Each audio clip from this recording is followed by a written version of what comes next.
League of Legends is a very dynamic game and is subject to change at any one time.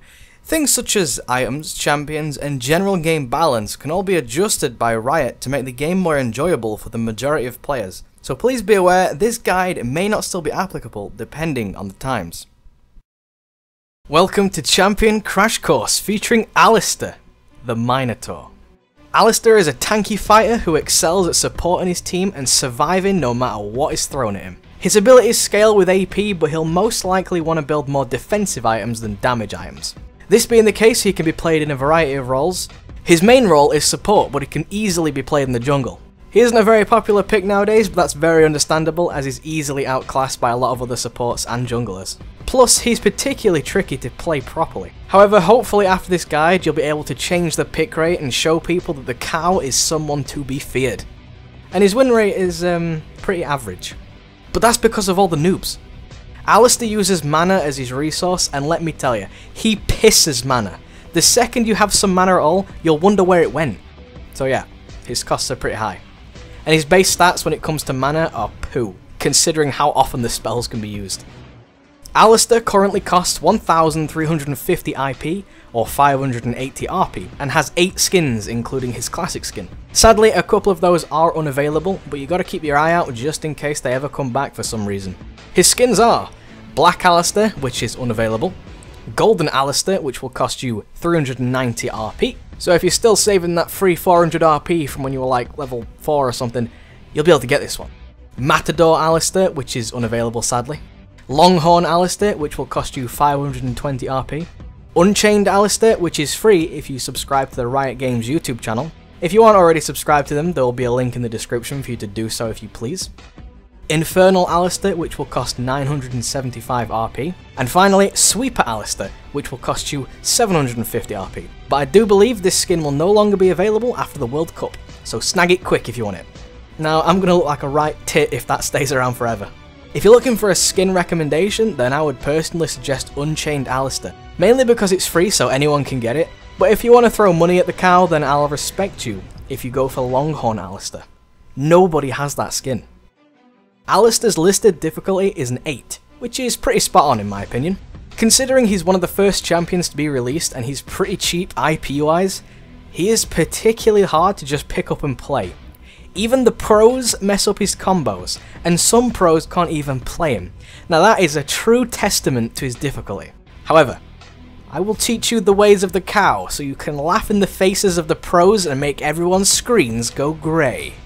If you're looking to fit Alistar into a team composition, then mid laners like Yasuo will love you forever. Orianna can also be a good choice if you coordinate with her. Since you'll most likely be bottom lane, then AD carries who work well with Alistar are people like Vayne and Caitlyn. Yasuo's ult works perfectly well with Alistar's knockup. Alistar will probably be in the middle of the enemy team, so Orianna can get a really nice ult off as well. If the spells are chained together, then you and Vayne can keep a target stunned for a very long time. And Caitlyn works well as you can headbutt targets onto Caitlyn's trap, or knock them into the open so Caitlyn's ult can hit them easier. Obviously there are loads more champions who Alistar works well with, but I like to think you have your own initiative and you're a very wise person, so I'm sure you can get a good idea of who to pick when Alistar's on the team. For summoner spells, I would highly suggest Flash. I wouldn't trade this out for anything as it can be a big playmaker. You could also go for Exhaust to help your team take reduced damage. And you can also take Heal, as it gives you that quick movement speed buff and it also heals you. Who would have thought? Alternatively, you could take Smite if you go in jungle, and you could also take Teleport. Now let me tell you, Home Guard Alistar teleporting to a ward that's behind you is an extremely scary sight. Trust me. For runes, you'll want to make sure you go for as much defense as you can. So Armor Marks, Armor Seals, Magic Resist Glyphs, and Movement Speed Quints. That is a very typical setup that works pretty well in almost every instance. For masteries, you'll want to slap almost every point into the defensive tree. Then whatever you have left, put that into utility. May I suggest the mana regen in the utility tree? As previously mentioned, his mana is something that will make you roar louder than Alistar himself when you run out of it, which will be a lot by the way. So make sure you have some water nearby, just in case you mess up your throat with all that screaming. Alistar's passive is Trample. After casting a spell, Alistar will ignore unit collision for the next 3 seconds. He will also deal magic damage equal to 6 plus 1 times Alistar's level, plus 10% of current ability power, to all nearby enemies and structures. This includes towers. This damage is also doubled against minions and jungle monsters, making him a great pusher and a great jungler. His Q is Pulverize. Alistar slams the ground and deals 60, 105, 150, 195 and 240 magic damage, plus 50% of current ability power at ranks 1 through 5. Additionally, he will knock nearby enemy units up for 1 second, and then they'll be stunned for 1.5 seconds when they land. This ability will cost 70, 80, 90, 100 and 110 mana, and its cooldown is 17, 16, well you get the idea, it goes down to 13. You should probably max this second in most situations, as it's his highest cooldown spell besides his ultimate, so you'll want to reduce the cooldown on it for more frequent usage. This spell can be fully blocked by spell shields and Morgana's Black Shield. The lowest possible cooldown for this spell is 7.8 seconds. His W is Headbutt. Alistar rams his face into the target and knocks them back, dealing 55, 110, 165, 220 and 275 magic damage plus 70% of total ability power. Additionally, the target will be stunned during the knockback. This will cost 70, 80, 90, 100 and 110 mana, and its cooldown is 14, 13, 12, 11 and 10.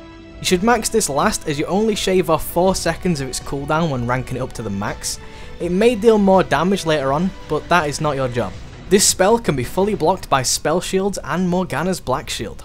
The lowest possible cooldown for this spell is 6 seconds. His E is Triumphant Roar. Alistar roars and heals himself for 60, 90, 120, 150 and 180 health plus 20% of current ability power. Additionally, nearby allied units will receive half of the healing. This will cost 40, 50, 60, 70 and 80 mana, and its cooldown is 12 seconds at all ranks. I must add that if an enemy unit dies near Alistar, then the cooldown of this spell will be decreased by 2 seconds. This can be a big reason as to why Alistar runs out of mana so fast, because this spell can come back really quickly when your allies are clearing the minion waves, so being the good support you are, you'll most likely be healing your team up as often as possible, so your mana will disappear before you even know it. Try to use this spell in moderation in the early stages of the game, however this should be maxed first as to give your ally and yourself a bigger heal. The lowest possible cooldown for this spell is 7.2 seconds. His ultimate is Unbreakable Will. Alistar breaks free of all currently applied crowd control effects and takes 50, 60 and 70% reduced damage from all sources for the next 7 seconds. He will also gain 60, 75 and 90 attack damage during this effect. This will cost 100 mana at all ranks, and its cooldown is 120, 100 and 80 seconds ranks 1 through 3. This is what can make Alistar a god in teamfights, as you can just waltz into the enemies and be annoying as possible, so your team can clear them out. Keep in mind it doesn't actually stop crowd control during the active, it only removes the ones currently applied. Think of it like a cleanse. Obviously you'll want to max this when you can, and only use it when the enemies have decided to hit you or throw a lot of spells your way. The lowest possible cooldown for this spell is 48 seconds. Right. Alistar has a few ways to be built to be effective, but since he'll mostly be played as a support, I'll give you a supportive build to start off.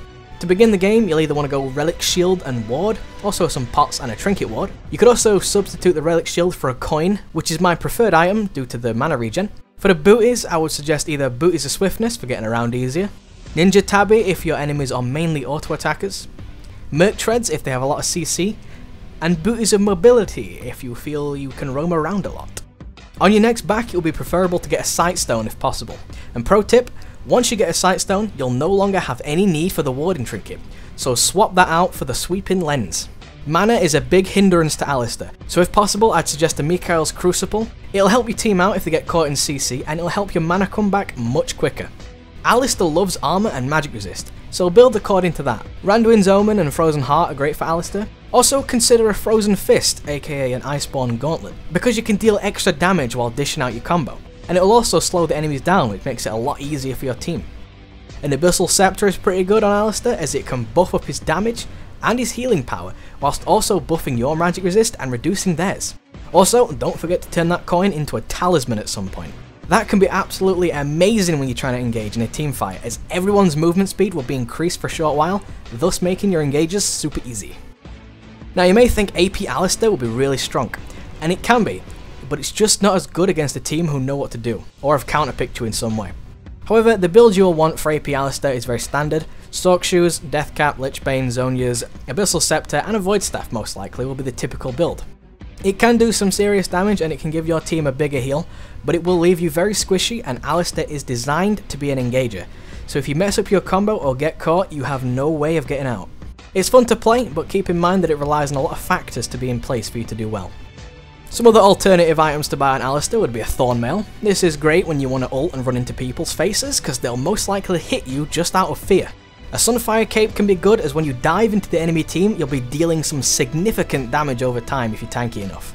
An Ardent Sensor in some cases is also great, as your heal is AoE, so it affects everyone nearby, and if your team wave clear enough, you can keep buffing their attack speed constantly. Finally, you could go for an Ohm Wrecker. I know this is hardly used, but its potential to help Alistar is amazing, as when you dive under the turret, you can help your team out by switching off the turret. You'll want to stop the enemy from feeling so safe under that tower. Ohm Wrecker allows you to dive for much longer. It's a very situational item, but I'd suggest it if you have a very good dive composition. Now, I play Alistar as a mid laner. In the early stages of the game, he can be quite weak and is highly susceptible to ranged champions, especially with poke. However, if your jungler can gank your lane early on, or you can outplay your enemy with your combo, then it can make for a very sweet victory. Now let me teach you this combo I've been talking about. When Alistar goes in for a headbutt, he has a brief moment where he can use his Q, aka Pulverize, so you can easily close the gap and land a perfect Pulverize. Just try and tap Q when you've almost reached your enemy, but with some practice, I'm sure you'll manage it. Once you've kicked your enemy's ass, then it's time to look around for more people who need a good ass kicking. Alistar works really well when he's with his team and fighting in close quarters, so fighting in the jungle is Alistar's speciality. Alistar doesn't really need any items to do well, so no matter how you're doing in your lane or in the jungle, you can still help other lanes out without much detriment to yourself. It can be very easy to take down towers if you have a Sheen, as Alistar's passive can allow you to push down the towers when any ability is cast. When it comes to team fighting, you won't usually be the damage dealer. However, Alistar can deal a significant amount of damage if some damage is built. Building on hit is more preferable if you want to deal damage in a team fight. Anyway, in a team fight, you'll want to get into the middle of the enemies and try and either knock them all up or single one of them out. So try not to misclick and knock the tank into your team, by the way. That can mess you up so hard. You can also help by knocking the tank back into their team if they have some sort of engage. Alistar counters people such as Blitzcrank and Leona when in a supportive role, as if Blitzcrank pulls you, he can be easily punished by knocking him up and then back. He can also mess his team up by pulling you into his team for free. Leona is also weak against Alistar, as she will want to engage a lot with her Zenith Blade. As she does, she can be easily sent back to her team, making her completely ineffective in a fight. And if the enemies have channel spells such as Fiddlesticks or Katarina, Alistar can be a good pick to stop their ults. Especially Fiddle, as Alistar can either stop his ult before it goes off, or knock him away from your team.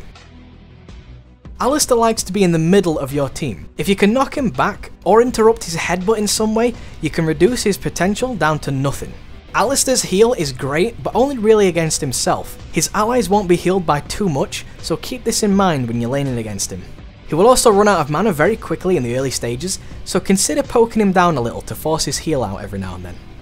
If Alistar lands a headbutt pulverize combo, then he'll have to slowly walk backwards towards his team until they're ready for an engage. Keep in mind, after his combo is used, he will have no other means of dealing damage, or to put you under any other form of crowd control.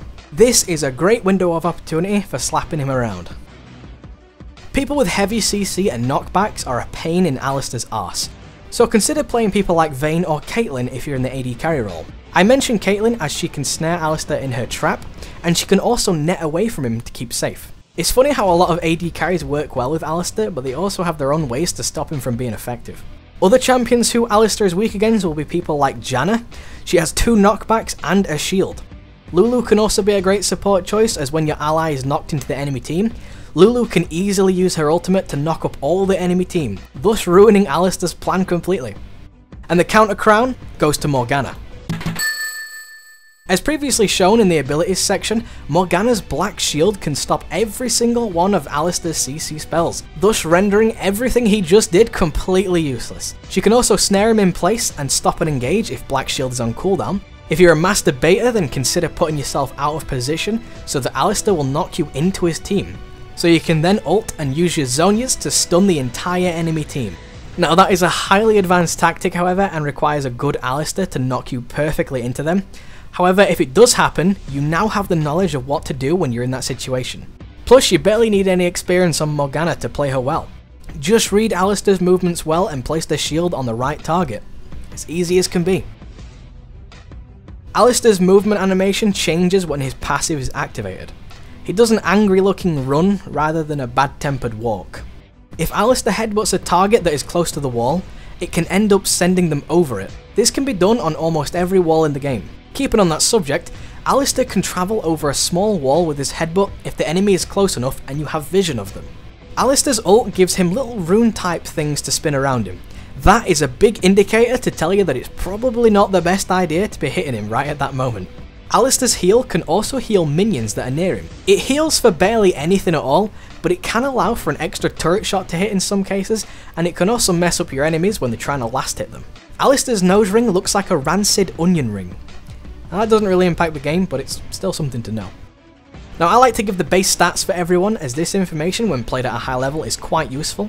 At level 1, Alistar's base stats are 544 health, scaling at 102 per level, 8 health regen per 5, scaling at 0.85 per level, 59 attack damage, scaling at 3.62 per level, 0.63 attack speed, scaling at 2.125 per level, 330 movement speed, 253 mana, scaling at 38 per level, 7 mana regen, scaling at 0.45 per level, 22 armor, scaling at 3.5 per level, and 31 magic resist, scaling at 1.25 per level.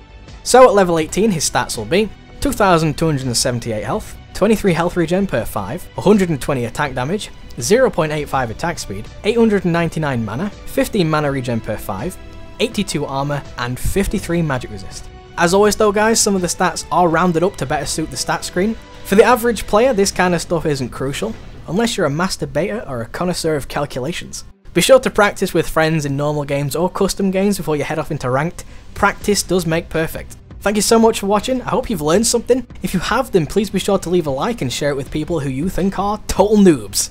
If you haven't learned anything at all, or just want to drop some knowledge on Fulls, then feel free to leave your opinions below. I'd appreciate it, and I'm sure everyone who wants to learn would also appreciate it.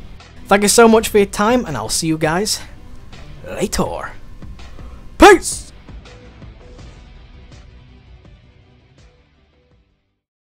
You can't milk those!